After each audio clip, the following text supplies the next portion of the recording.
दोस्तों जैसा कि आप जानते ही हैं कि कभी भी मनुष्य का जीवन एक सा नहीं चलता। जीवन में सुख दुख और उतार चढ़ाव तो आते ही रहते हैं, लेकिन आज के इस वीडियो में हम आपको दुख आने से पहले दिखाई देने वाले 16 ऐसे संकेतों के बारे में बताएंगे जिससे आपको ये पता चल जाएगा कि अब दुख आने वाला है। साथ ही एक ऐसी युक्ति जिससे आप जीवन में आने वाले बार बार इन दुखों से सदा सदा के लिए छुटकारा भी पा सकते हैं। लेकिन कथा शुरू करने से पहले यदि अभी तक आपने इस चैनल को सब्सक्राइब, वीडियो को लाइक व शेयर नहीं किया है तो जल्दी से कीजिए, ताकि आगे भी आपको महान सनातन धर्म से जुड़ी ऐसी ज्ञानवर्धक व रोचक जानकारियां प्राप्त होती रहे।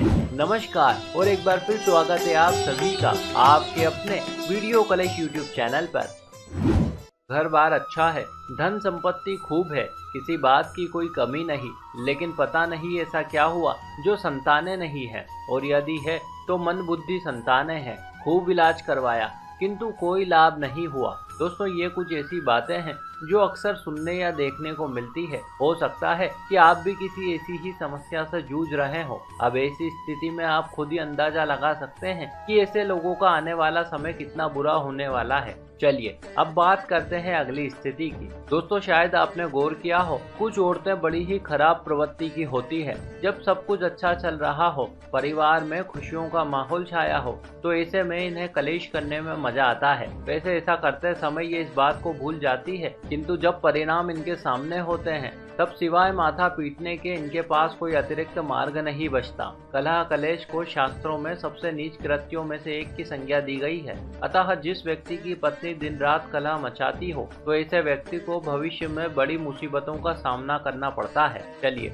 अब बात करते हैं अगली स्थिति की। दोस्तों आपने शायद कभी महसूस किया हो, कुछ कुछ घरों में एक अजीब प्रकार की गंध आती है। हालांकि ये पता नहीं चलता कि ये गंध कहां से आ रही है, लेकिन आती जरूर है। लेकिन जब आप घर के सदस्यों से इसका कारण पूछते हैं तो वो ठीक से बता नहीं पाते, यहाँ तक कि उन्हें ये गंध भी नहीं आती। दरअसल इसका एक प्रमुख कारण ये भी है कि वे दिन रात इसी गंध में रहते हैं, इसीलिए इसे महसूस नहीं कर पाते। लेकिन आप जैसे ही वहां प्रवेश करते हैं तो आपको इस गंध का आभास हो जाता है। वैसे दोस्तों शास्त्रों में इस गंध को पितृदोष से जोड़कर देखा जाता है। कहते हैं जिस घर के पितृ असंतुष्ट रहते हो उन घरों से गंध आती है। अतः ये गंध इस बात का संकेत है कि अब उस परिवार के सदस्यों का आने वाला समय अच्छा नहीं होगा। चलिए अब बात करते हैं अगली स्थिति की। दोस्तों शायद आप में से बहुत ही कम लोगों को ये बात पता है कि माता लक्ष्मी की एक बड़ी बहन भी है जो स्वभाव से माता लक्ष्मी के ठीक विपरीत है। एक और माता लक्ष्मी है जो धन वैभव, सुख समृद्धि जैसे शुभ फलों की दात्री है।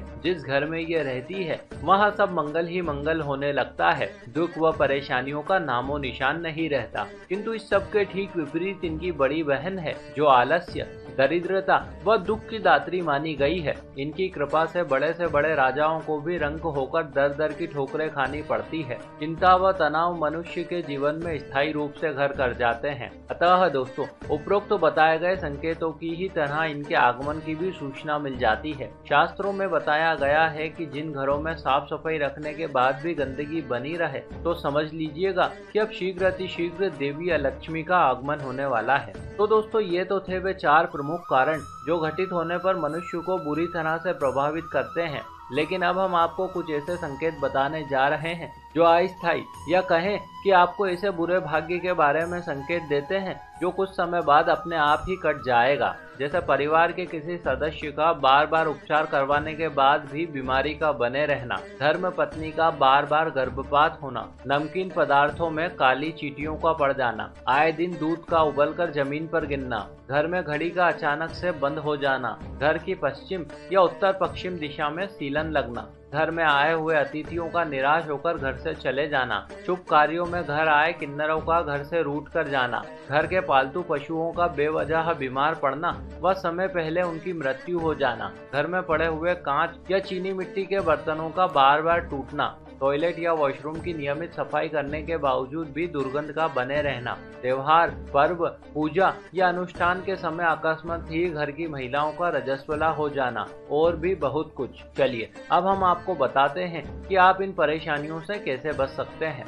दोस्तों आपने ये कहावत तो सुनी ही होगी, जैसी करनी वैसी भरनी। बस यही बात दुर्भाग्य व दुर्भाग्य का संकेत देने वाली इन घटनाओं से जुड़ी है। आप भले ही माने या ना माने, लेकिन ये जो भावी दुख के संकेत देने वाली घटनाएं हैं, ये कहीं न कहीं हमारे कर्मों से ही जन्मी है। इस बात को आप सीधे तौर पर ऐसे समझ सकते हैं कि यदि आप कोई वृक्ष लगाते हैं तो संभव है कि भविष्य में वो वृक्ष आपको फल देगा, किंतु इसके ठीक विपरीत जो व्यक्ति आज वृक्षों को काटेगा, भविष्य में उसे वृक्षों के फल मिलना तो दूर, अपितु वृक्षों को सताने पर मिलने वाले दंड को भोगना पड़ेगा। फिर चाहे वो इस दंड को इस जन्म में भोगे अथवा अगले जन्म में। संभवतः इसी वजह से धर्म कहता है कि आज आप सामर्थ्यवान हैं, सुखी हैं, शक्तिशाली हैं, तो ये बहुत जरूरी है कि आप पूरे ध्यान पूर्वक इस बात को समझें कि आप में ऐसा कुछ विशेष नहीं है जो आप खुद को दूसरों से बेहतर समझते हैं। ये तो बस उस परमपिता परमेश्वर की कृपा है जो उसने आपको अवसर दिया, जिसका लाभ आपको अभी मिल रहा है।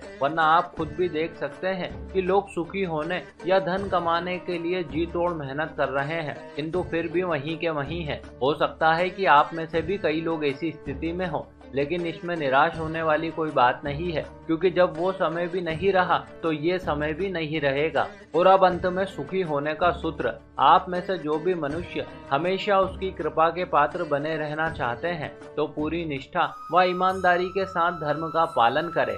नित्य प्रतिदिन थोड़ा समय निकालकर ज्ञान की 2 नई बातें सीखें। कभी भूल कर भी किसी अन्य मनुष्य के साथ छल कपट व उसे परेशान करने के बजाय जितना हो सके भलाई व जन कल्याण के कार्य करें।